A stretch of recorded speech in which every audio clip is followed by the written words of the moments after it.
As more and more begin to know, the status quo has got to go. They're bound to say yes to a man named Dr. No, a man who makes the establishment panic. Grassroots are growing way too wild, too organic. Late last week, President Biden started a new U.S. war on the tiny country of Yemen. U.S. warships and fighter jets launched more than 100 missiles at the country in a massive escalation that the administration bizarrely claimed would de-escalate tensions in the Red Sea. Taking the U.S. to war without a congressional declaration of war is a grave crime against the Constitution. Not only did Biden show no interest in coming to Congress for a war declaration, he didn't even ask for authorization. Together with Washington's reliable junior partner in war, the UK, Biden attacked Yemen. It seems the U.S. administration consulted more with the UK government than with the U.S. Congress on the attacks. But that's not really the worst part. Far from taking action against this illegal war by an out-of-control president, Congress as a body couldn't even see fit to criticize the administration. On the contrary, congressional leadership in both bodies actually applauded President Biden for brazenly violating U.S. law. House Speaker Mike Johnson not only praised the illegal move, he urged the president to go further and confront Iran. He said, "This action by the U.S. and British forces is long overdue, and we must hope these operations indicate a true shift in the Biden administration's approach to Iran and its proxies that are engaging in such evil and wreaking such havoc."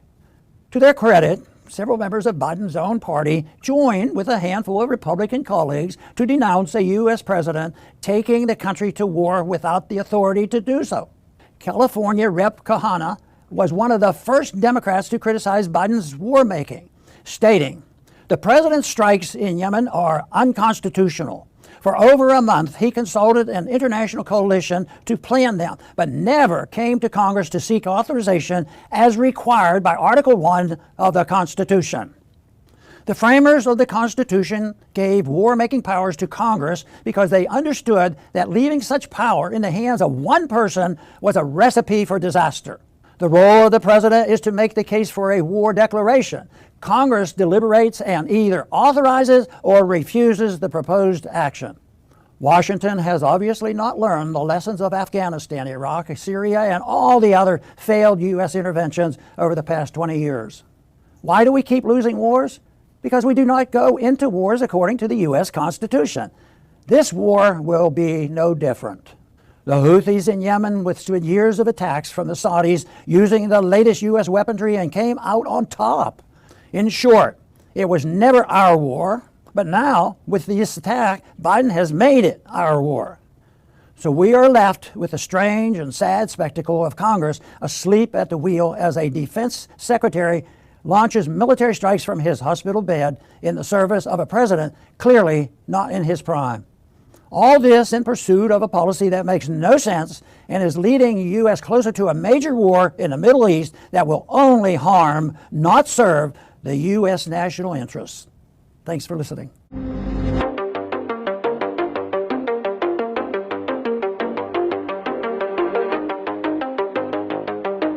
So the U.S. launched another round of missile strikes against the Houthis in Yemen, marking the fourth time the U.S. has bombed the country since last Friday. So within a week, the U.S. has bombed Yemen 4 times now. U.S. officials told AP that the strikes were launched from U.S. Navy warships and submarines, and the attack came after the Houthis, who are officially known as Ansar Allah, struck a U.S.-owned cargo ship with a drone in the Gulf of Aden. We'll get more into that in another story. So there were reports on social media that said strikes were reported in towns and cities across Houthi-controlled Yemen, including Hodeidah, which is at the port city, Sadr, Damar, and Al-Baida. So the Houthis control the capital, Sana'a, and territory where about 70 to 80% of Yemen's population lives. I know I make that point a lot, but I think it's important to drive home. Because a lot of people, if you look at the map, it might look like the Houthis only control a small amount of territory, but it's where most Yemenis live. U.S. Central Command later confirmed the strikes and claimed that it targeted 14 Houthi missiles that were loaded to be fired in Houthi-controlled areas in Yemen. The U.S. strikes in Yemen have significantly escalated the situation in the region as the Houthis have expanded the scope of their targets to American commercial shipping. The Houthis have shown no sign of backing down in the face of the U.S. military and have repeatedly stated that they won't stop targeting the Israel-linked commercial shipping until the slaughter in Gaza ends. And President Biden has actually come under what I think is significant criticism from some members of Congress about these strikes in Yemen, saying they were unauthorized, unconstitutional, but that hasn't stopped him from continuing to bomb the country.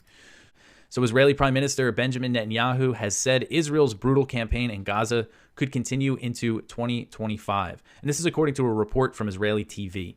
So we didn't, there's no video or anything of Netanyahu saying this himself directly. This is based on an Israeli media report. And he said this during a meeting with local council chiefs from communities near the Gaza border. He told them that Israel's current assessment is that the operations in Gaza will continue into next year.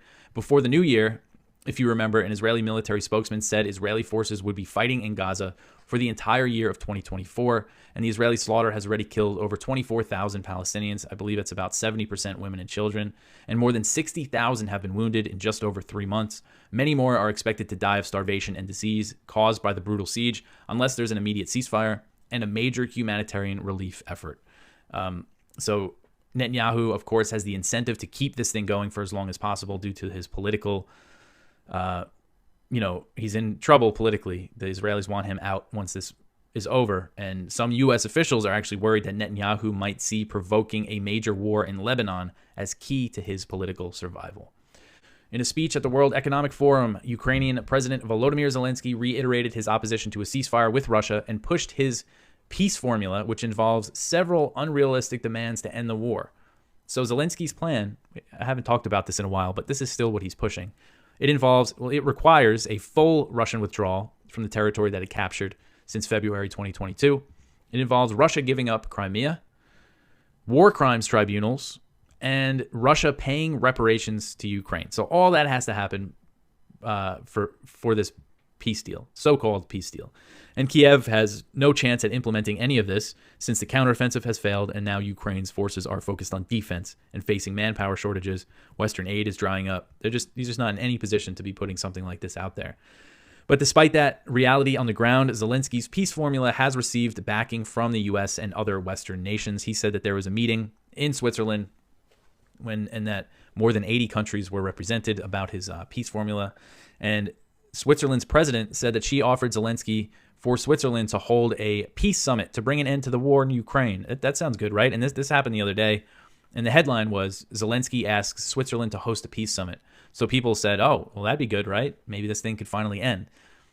But the big asterisk there is that Russia is not going to be invited. And Zelensky's going to be basically the point of this peace summit. There's been similar summits.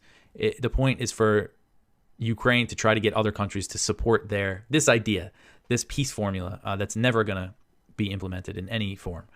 But Zelensky, this is still what he's pushing. Again, despite the reality on the ground, despite the losses, the people being killed and dying for no territory at all that they gained in this counteroffensive. And this is still, there was that report in Time magazine a few months ago that quoted an aide to Zelensky and basically said he's delusional, said that he deludes himself into thinking Ukraine can win. And putting forward a plan like this, shows that he is delusional. Here's Gerald Salenti with today's trends in the news. As the Israel war heats up, and as one of our top trends for 2023 was Middle East meltdown, and now it's melting down, America is now at war with the Houthis. And as the president of the United States, I'll bomb and kill anybody that I want. And F you, Congress. So the Constitution, and good morning, Gerald. It's always a pleasure to be with you. The Constitution could not be clearer. Only Congress can declare war. The president wages war, but Congress declares war. Congress chooses the target. The president decides how to assault the target. Madison himself, who wrote this portion of the Constitution, said if the president could both choose the target and wage war, he wouldn't be a president, he'd be a prince. Those powers have to be separated. Well, Congress has ceded away its powers to the president so that he can fight any war he wants, pick any fight he wants, target any enemy that he wants. And if it goes well, Congress will say, well, see, we paid for it. And if it goes poorly, Congress will say, we didn't start this, he did. That's called the War Powers Resolution, a Nixon-era piece of legislation, which President Nixon vetoed and which was enacted by overriding his veto. Allows the president to start any war for 90 days. He has to report it to the Congress, and if they vote for him to bring the troops back, he has 90 days in which to bring them back. This allows him to start all kinds of mini wars for 180 days. This is profoundly unconstitutional. Nixon vetoed it not because it consisted of Congress giving away its power to declare war, but because he felt the 90-day reporting requirement crimped his style. He felt that as president, he should be able to wage a war for however long he wants. This was enacted, you and I remember this, in response to his bombing Cambodia, expanding the war in Vietnam, one of the great catastrophes in human history, but expanding it to Cambodia. Nevertheless, this piece of legislation, which has never been tested in the courts, has been used by every president since Richard Nixon to target whoever he wants. So when people say to you, all right, Mr. Salenti, what is the president supposed to do when American naval ships in the Red Sea are attacked by the Houthis? The answer is, what the hell are they doing there? There is no American national security interest there. They are there to keep the channels of commerce open for Israel, and the Houthis are there to close the channels of commerce for Israel because the Houthis are not on Israel's side. This is not a fight in which we have a dog, unless you are Joe Biden, unless you claim you want to shrink the violence. Oh, Bibi, don't use 2,000-pound bombs. Use 500-pound bombs instead.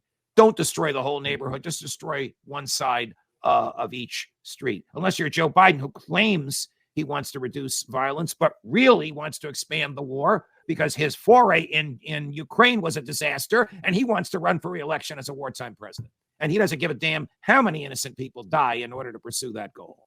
Oh, and by the way, you talk about the murderous clowns that are running the show. How about that arrogant little boy, folks, he was always folks, he was always folking us, Barack Obama, quoted in the book, Double Down, I'm really good at killing people. Yeah, terrible. Yeah, you go on to write, the emperor's new clothes. Just as a fictional emperor paid his tailors for a fortune for clothes that no one could see, and then marched naked in a grand public procession, while his subjects roared with laughter, so too is President Joe Biden attempting to march clothed with the Constitution he dishonors. He will have the same fate as the emperor. You go on, that the U.S. Navy attacked militias in Yemen. He did so after learning that the militias had attacked non-American ships carrying goods and fuel destined for Israel. Israel is currently engaged in destroying Gaza, and the U.S. backs its longtime political ally. So just I want to comment on this, that every time you pick up, read the mainstream media or listen to it, every time they name the Houthis, they always begin it with Iran-backed. They don't say, when they talk about the IDF, the Israeli Defense Force, American-backed. But the Houthis are always Iran-backed. That's the propaganda that they keep selling. Correct. And forgotten here is that, again, the Nobel Peace of Crap Prize winner, Barack Obama, along with that other arrogant little boy, the daddy's boy, Anthony Blinken, along with Saudi Arabia, killed nearly 500,000 Yemenis when they launched the war. What was it, back in 2015? So I don't remember a declaration of war against Yemen. I mean, that's the essence of my piece, is that all these presidents, they just want to kill. Yep. And I'd forgotten about that one-liner from Barack Obama, and you're correct. He did say that. Yeah. He may have said it in response to John McCain, who was making a comparable boast, but he did say that. It's of course distressing and terrifying, but that's the mentality that becomes president. You know, Barack Obama used drones to kill 2 Americans, Anwar al-Awlaki and his son. Donald Trump used a drone to kill an Iranian general going to have lunch with an Iraqi general in Iraq, a supposed ally of ours, in order to talk about peace between the two nations. These presidents just love to be able to kill and get away with it. Trump, of course, is his own case. Trump claims he can kill domestically and get away with it. That's another argument for another time, which is not even worth refuting. It's so absurd. But presidents have used the War Powers Resolution to kill whomever they want outside of the United States, whether that person or group poses a serious national security threat or not. You run your mouth and I run my business, brother. You tell everybody I'm busted. You talk so much you got me disgusted. But you run your mouth and I run my business, brother. Just to go back to the pedophile network, I guess I got 2 follow-up questions. And this is always one when you've got organized and big conspiracies, is just, how do these people keep this thing quiet? If there really is a mass network, okay. They don't. You don't have to keep the secret. We all know Kennedy was whacked by somebody, not Oswald, right? And you do not need to keep that a secret. You only need to keep control of the response to it. We Okay. know the U.S. blew up the Nord Stream pipeline. We continue to say it was the Ukrainians floating some yacht, doing some, something that would make a Navy demolition team proud. Right. And the reason is because if they say, actually, we did it, it's an act of war. So they just say, so we didn't do it. And Seymour Hersh comes out and says, we did it. They go, no, we didn't do it. We knew everything Seymour Hersh told us already. Right. But they can't admit it. And so we know Bill Clinton's a perv. Right? Is there any doubt Bill Clinton's a perv? Is there any doubt that he is never going to go to jail?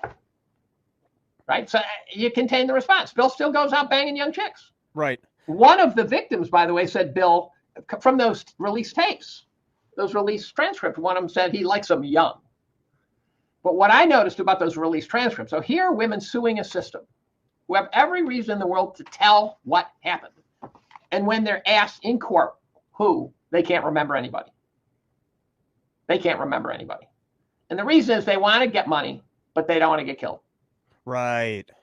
Okay. You start digging into the organizations that profess to care about children. Remember the Wayfair scandal? Not offhand. The Wayfair scandal was where on Wayfair where you sell shit online.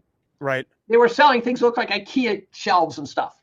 Like $15,000, and they had a kid's picture with it. And at first I'm going, oh, fuck, that can't be real. But then next thing you know, the Wayfair CEO, I don't know. But here's a set of shelves with a kid for $16,000. And the CEO actually responds to it. And he responds to it like, that was a fair price. That's what he said. I know these no, markets. what he said is that they're dealing with this problem. And then what you find out is who's the CEO. He's on the board of directors of some Save the Children Foundation. I suspect that if you wanted to find a high-level pedophile, the best place, if this is an Easter egg hunt, best place to look is an organization that involves children. Right. I mean, it's classic government. You label things the exact opposite of what you're doing. And there's this guy named James Gunn, who's a famous producer. And he starts tweeting about having sex with little boys. And then Disney fires him. And then he was a producer for Guardians of the Galaxy, for example. This guy was not a lightweight.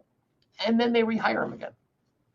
And his tweets are real. And they got saved. And then you got Pizzagate, where Assange, which, by the way, I think maybe why Assange got rounded up, or they're trying to round him up, releasing the emails of Podestas and Clintons and stuff in which they're talking about pizza for $65,000. And they're using all of the goddamn pedophile code words. And they're so out of context where you go, they talk about doing something, and I'm coming over to ask, we're going to do pizza for a couple hours. You go, what does doing pizza mean? Right. Well, pizza's kids, and then they talk and hot dogs. There's the different standard things have different meanings. If you read them in the context of the pedophile code words, the email's clear. And there's a ton of them. Remember the McMartin daycare case by chance? The McMartin daycare case was one of the first ones I noticed where a preschool was said to be a pedophile ring. And that's when I thought pedophiles were loners. So I said, this makes no sense. And then they put them all in prison. There were supposedly tunnels underneath the school, and tough tunnels are always a tip-off. Tunnels are a tip-off. And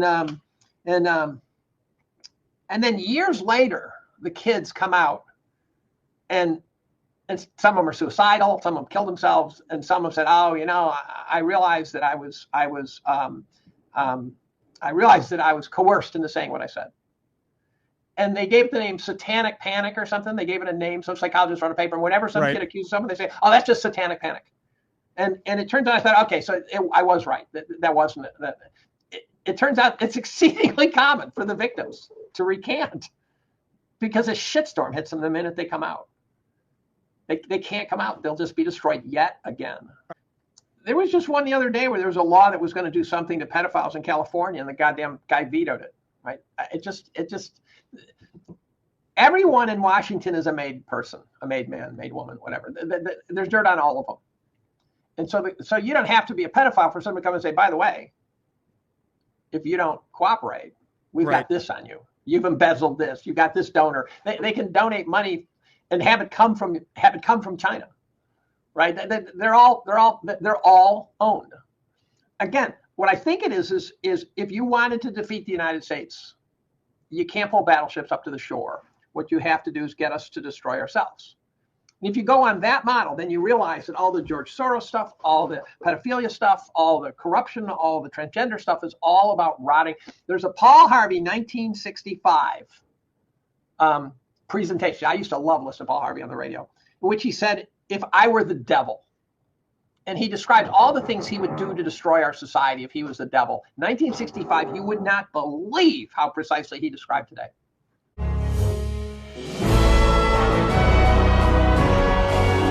But Jim Jordan was on TV yesterday and there's an article today, several articles. He's been interviewed a lot.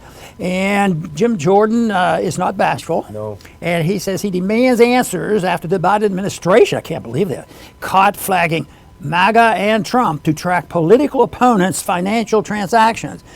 That should be against the law. But back, whom are we going to call, Because the government's involved, and they're the ones that are doing this. And I was just mentioning, that the government started doing this. When I first went to Congress, it wasn't me that started it, though. I was shocked. And that was the Financial Secrecy Act, or something. It was to provide privacy, the Privacy Act, and the government protect it. But almost always, no matter what the name is on bills, remember how I would talk, it's going to be the opposite. Yeah. And that's what that was. It was just sort of opening the door. I mean, we're not naive. We know there's a lot of dirty tricks. There's always been dirty tricks. That's part of the game. But this seems particularly insidious because, as I understand it, we can put up that first clip because it's the article we're talking about. We saw it originally in Zero Hedge. You saw Jordan on TV, and you said he made a very powerful presentation on this. But here it is. Jim Jordan demands answers, as you say, Dr. Paul, after the Biden administration was flagging MAGA and Trump to track political opponents' financial transactions.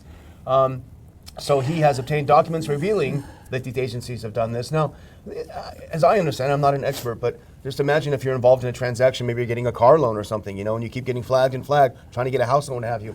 And here you have these problems. And I'll go to the next one. Here's a letter he sent to the individual that was in charge of the government institution, where he's asking, it's not only MAGA and Trump, it's also if you bought a religious text, like a Bible, or if you shopped at Bass Pro Shop, and a couple of those other places where you buy the big boats. I guess that's their stereotype of a Trump supporter. Young audiences question climate alarmism, prompting calls to censor the content. And if you go to the next one, what this was is this group, the Center for Countering Digital Hate. It sounds scary. It's a left-wing British group.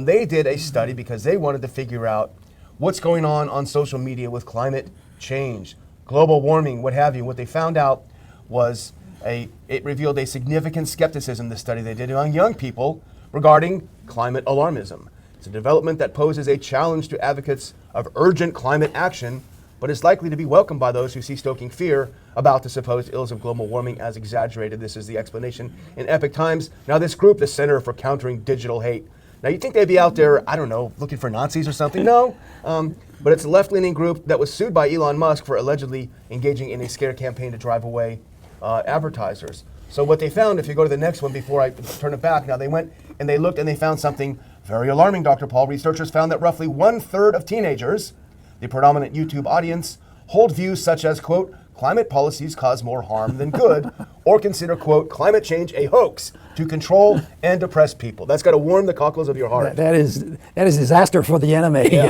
because ideas have consequences. And what I sort of get a personal enjoyment out of this is young people waking up, because I've always argued the case. Not that, but if I'm in an audience, I'm talking about young people being responsive. I talk about young people, at heart, and if they're young at heart and open to ideas, you're young and an understanding of liberty.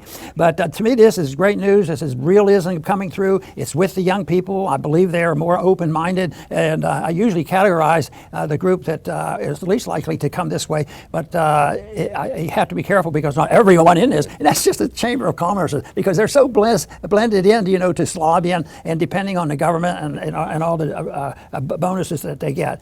And I think that the amazing thing about all this is when they do all these airs and they don't work, and young people start to wake up, the people that have gotten themselves into a hole here, they never are sorry. They're incapable of showing shame. That to me is the eternal contest between telling the truth and the nihilism, where people think, don't waste your time on this. And I think that conflict is growing and growing, but I think the identification of it is very worthwhile. And people have sorted it out, not because I suggested it, but people have sorted it out because what percentage of the people don't believe the government now? And here the young people are looking at this, and they've been indoctrinated for a long time. I was shocked when 15 or 20 years ago, come across what some of the kids in kindergarten were, they were indoctrinated with some of this stuff. So I think this is, I consider it mostly good news. And then those of us who believe in different ways to try to put it in a form where they understand why politics are important, ideas are important, and congratulate these young people for saying, guess what? These young people might have more common sense than these people who have gone through 15, 20 years of government education. Yeah.